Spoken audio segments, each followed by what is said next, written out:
моря, и ее било волнами, потому что ветер был противный. В 4-ю же стражу ночи пошел к ним Иисус, идя по морю. И ученики, увидев его, идущего по морю, встревожились и говорили: «Это призрак!» И от страха вскричали.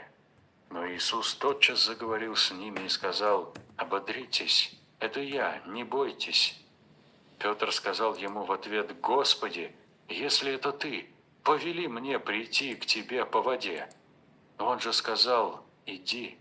И, выйдя из лодки, Петр пошел по воде, чтобы подойти к Иисусу, но, видя сильный ветер, испугался и, начав утопать, закричал: «Господи, спаси меня!» Иисус тотчас простер руку, поддержал его и говорит ему: «Маловерный, зачем ты усомнился?» И когда вошли они в лодку, ветер утих. Бывшие же в лодке подошли, поклонились